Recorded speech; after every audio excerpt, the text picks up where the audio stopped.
সপ্তম দফায় ভোট শেষ হবার পর ভোটের ফলাফল কি হতে পারে সেই বিষয়ে মুখ খুললেন স্বরাষ্ট্র দপ্তরের প্রতিমন্ত্রী নিশীথ প্রামাণিক। কি বললেন তিনি, শুনব।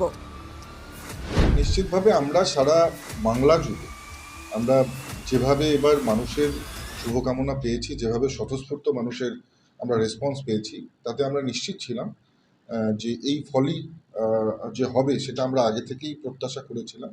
এবং গতকাল আমরা এক্সিট পোল দেখেছি, তার আগে আমরা সাধারণ মানুষের পোল দেখেছি।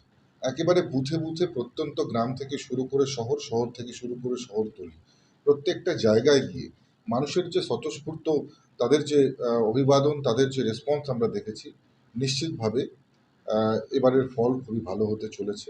এবার 25-এর ঊর্ধ্বে গিয়ে 30 ছুঁয়ে নিলেও আহ, আমাদের অবাক হবার কিছু থাকবে না।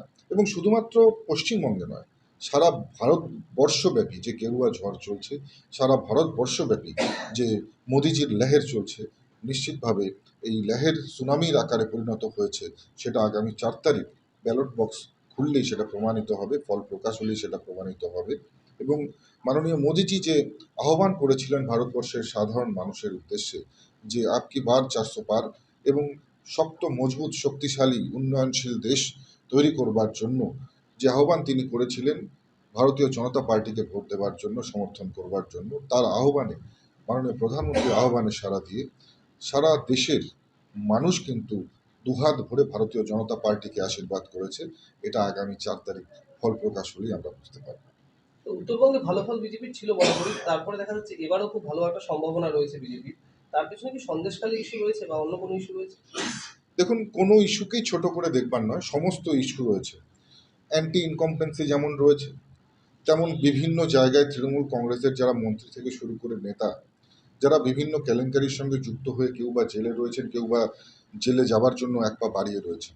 আবার তৃণমূল কংগ্রেসের নেতাদের উদ্ধত আচরণ থেকে শুরু করে, তাদের কটু কথা থেকে শুরু করে, মহিলাদের অসম্মান থেকে শুরু করে, সন্দেশখালীর মতন ঘটনা থেকে শুরু করে, একেবারে এক কথায় দুর্নীতি এবং কেলেঙ্কারিতে জর্জরিত একটি সরকারের বিরুদ্ধে মানুষ কিন্তু যেমন একজোট হয়েছে, তেমনি পাশাপাশি যারা শিক্ষিত যে যুবক, যারা শিক্ষিত, যাদের চাকরির যোগ্যতা যাদের রয়েছে, অথচ এখনো পর্যন্ত যারা বেকার, স্বাবলম্বী হতে পারেনি, তাদেরও কিন্তু একটা ক্ষোভ যেমন রয়েছে, ঠিক পাশাপাশি আমরা এটা বলবো যে যারা পরিযায়ী শ্রমিক, আমাদের এই রাজ্য ছেড়ে বিভিন্ন ভিন রাজ্যে যাদেরকে যেতে হয়, রাজস্থান, গুজরাটে গিয়ে যাদের কাজ করতে হয়, তারা সেখানে গিয়ে বিজেপির যে উন্নয়ন দেখে আসে, যে ইনফ্রাস্ট্রাকচার ডেভেলপমেন্ট থেকে শুরু করে কানেক্টিভিটি ডেভেলপমেন্ট তারা দেখে, নিশ্চিতভাবে তারা সেই ডেভেলপমেন্টটা কিন্তু পশ্চিমবঙ্গের ক্ষেত্রেও চান।